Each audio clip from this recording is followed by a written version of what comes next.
The morning sun spilled gold across the gates of Buckingham Palace, casting long, regal shadows onto the cobblestone streets. A gentle breeze carried with it the scent of summer blossoms and fresh pastries from nearby vendors. The crowd outside the palace was already gathering, a mixture of tourists, children perched on shoulders, clicking cameras, and hushed admiration for the stoic, statuesque figures guarding the crown. Among them stood Guard Henry Alcott, 32 years old, 6 feet tall, posture impeccable, eyes locked forward like stone. His red tunic was so immaculate it almost glowed in the sunlight. He had served in the Queen's Guard for nearly a decade, his past as a trauma medic in Syria buried quietly beneath the steel of his ceremonial armor. Each morning, Alcott followed his routine with military precision. Rise at 4:30 a.m., uniform pressed. Buttons polished to a mirror-like shine. Rifle inspected.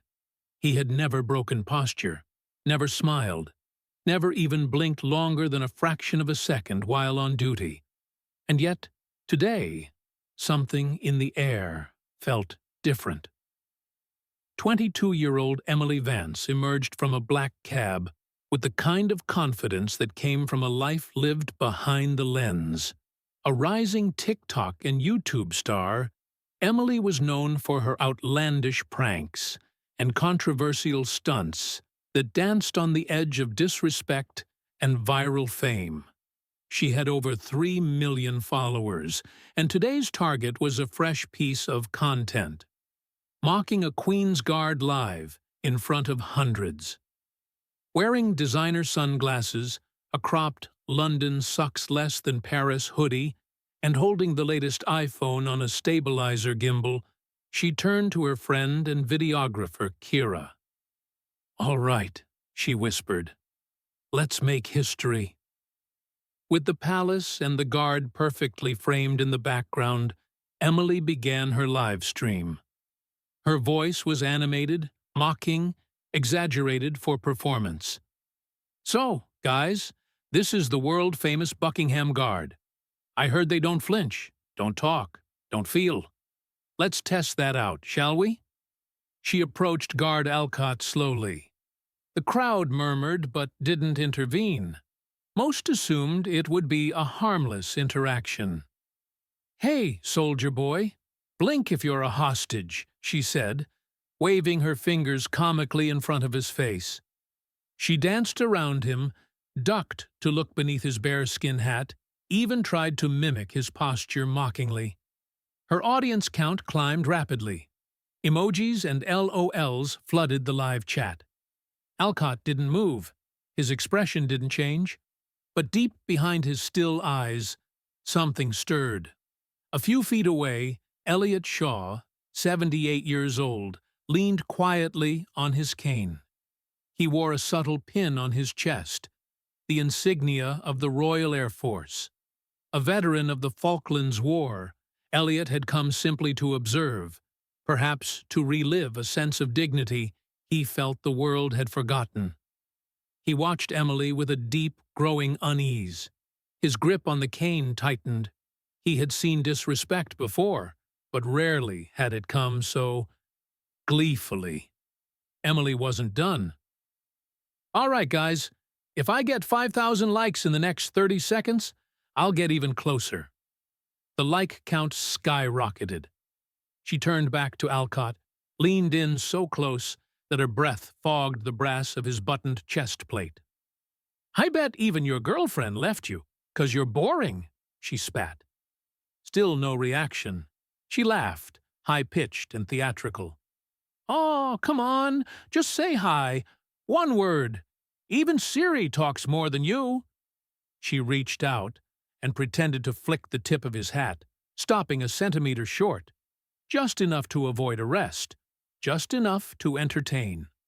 The crowd's reaction split. Some laughed awkwardly, others looked away. One small child clutched his mother's hand. "Mom," he asked, "why is that girl being mean?" Behind Alcott's silent exterior, The past whispered. Syria, 2015. Smoke, blood, dust. He remembered holding a boy no older than 10, torn open by shrapnel, whispering lullabies as the life left his tiny body. He remembered the promise he made that day, long before wearing the red tunic. I will never dishonor the uniform, even when others do. Emily took a final step, now directly in front of him. Blink, robot, or are you just a trained monkey in red? The square went silent. Phones were up. Even the guards at the far end had taken note. Elliot Shaw's cane tapped once on the stone, then stopped. Then, for the first time in 9 years, Guard Alcott moved. Not with force, not with fury. He simply turned his head, slowly, eyes fixed on Emily, and he spoke one sentence. You mock the silence because you've never survived the kind of pain that made it necessary. The sentence struck harder than any slap could have. You mock the silence because you've never survived the kind of pain that made it necessary. Emily froze. A ripple of silence swept the square. A nearby toddler stopped crying. The pigeons scattered. Even the hum of distant traffic seemed to pause. She tried to laugh it off, but her voice cracked. What did you just say? Alcott had already returned to his position. No more words. His eyes were still, distant, unshakable. Kira, filming everything, slowly lowered the phone. Her expression had changed. The fun had curdled. You okay? Emily turned toward her gimbal. The live chat was exploding, but something was different. No more LOLs. Now it was, Bro, what? That guard just bodied her. Damn, that hit hard. Why does this feel personal? Within 45 minutes, the clip had spread beyond TikTok. By lunch, it was on Twitter, Instagram Reels, and Facebook Watch. Hashtags like the Silent Guard and True Strength began trending globally. People began editing the video like a movie trailer. Slow motion, subtitles, emotional music. A Twitter user paired it with a montage of war veterans staring out windows. Another captioned it, You never know what silence is hiding. Emily watched her screen in horror. Notifications pinged by the second. Her last video, a prank involving a fake snake at the London Zoo, had 250,000 views in a week. This one? 3.2 million in 4 hours. But the tone was different. The comments weren't adoring. They were cutting. You embarrassed yourself. This ain't a prank. It's a lesson. That one sentence hurt worse than any roast I've ever seen. She tried damage control, posted a story saying, You guys are too sensitive, followed with a tweet blaming British humor being weird. But it didn't work. A famous UK comedian reposted the video and wrote, Humor's never an excuse for cruelty. This guard has more character in a single word than most have in a lifetime. Even influencers she'd collabed with before began distancing themselves. 2 days later, a journalist named Nina Calder published a piece. Who is the Queen's Guard who spoke just one sentence? She dug up Henry Alcott's record. Decorated for bravery. Served 2 tours in Syria as a medic. Discharged with honors. Joined the Queen's Guard, not for prestige, but peace. In the article, a fellow soldier recalled, he once spent 12 hours holding pressure on a child's wound while under sniper fire. Never even told the press. That silence. It's earned. The article went viral. Again. Elliot Shaw, the old RAF vet, returned to the square that weekend. He brought with him a small placard. He stood near where the incident had happened. It read simply, Real strength stands still. Tourists approached him. Some took photos. Others just stood silently beside him, heads bowed. By afternoon, dozens more had gathered. What began as a place for selfies had become a kind of shrine. Emily's sponsorships began pulling out. Her next live stream had less than 500 viewers, down from 50,000. She was tagged in hundreds of stitches, all using the guard's sentence against her.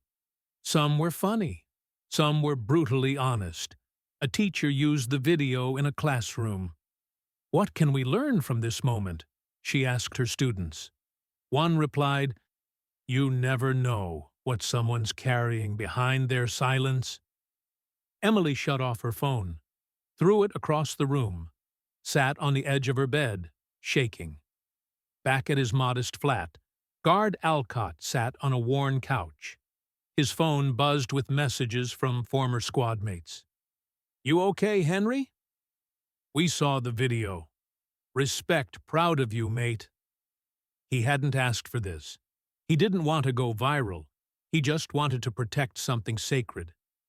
He turned off the phone, leaned back, and exhaled deeply. On his coffee table sat a small framed photo.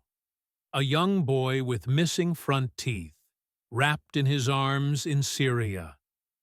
He whispered to the photo, "They still don't get it.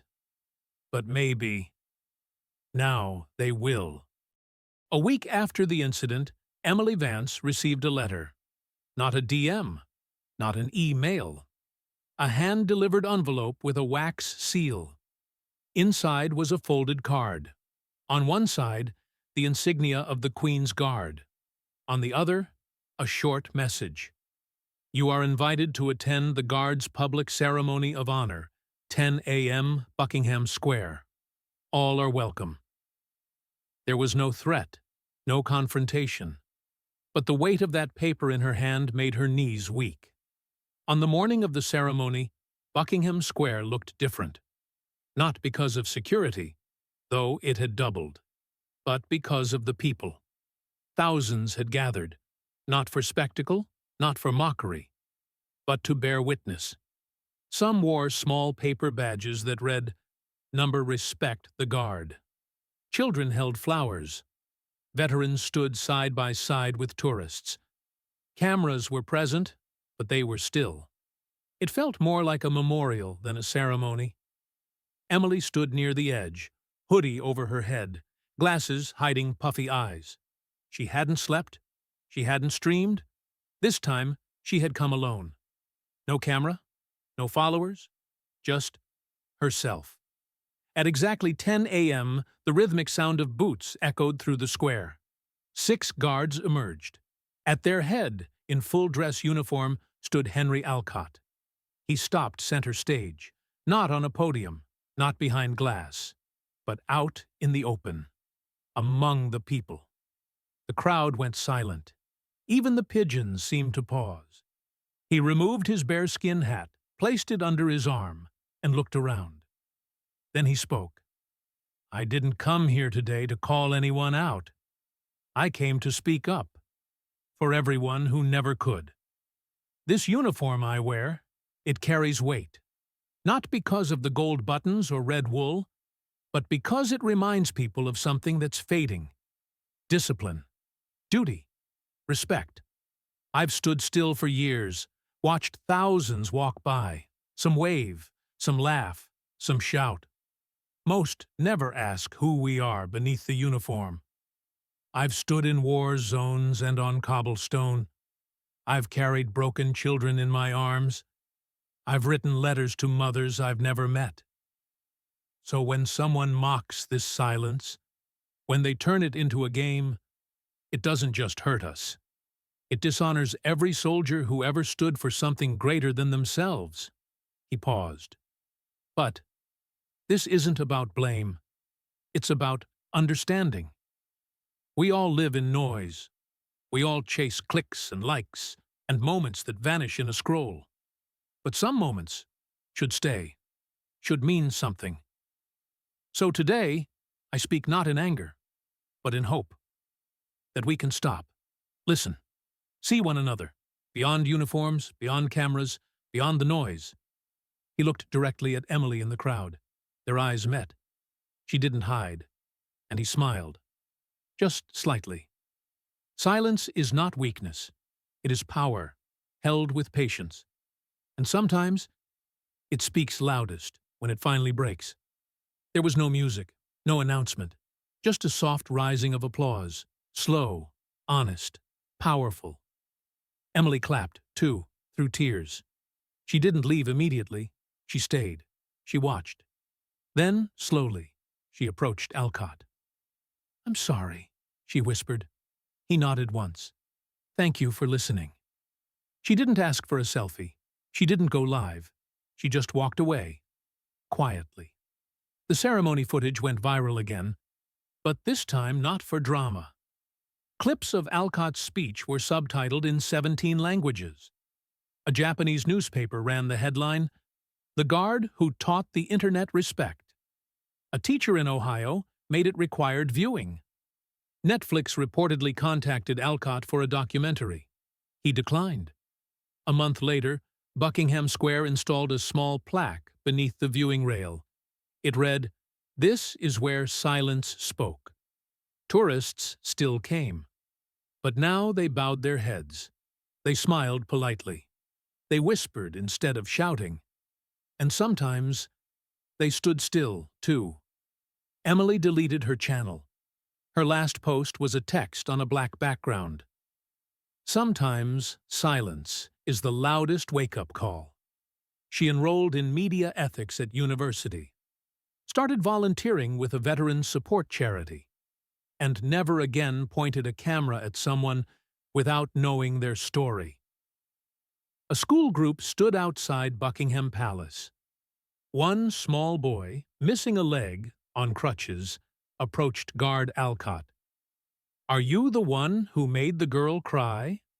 Alcott knelt slightly, looked him in the eye. "No," he said. "I'm the one who helped her listen." "When was the last time you chose silence, and it said everything?" Like, share, and subscribe for more stories of dignity, tradition, and unseen strength.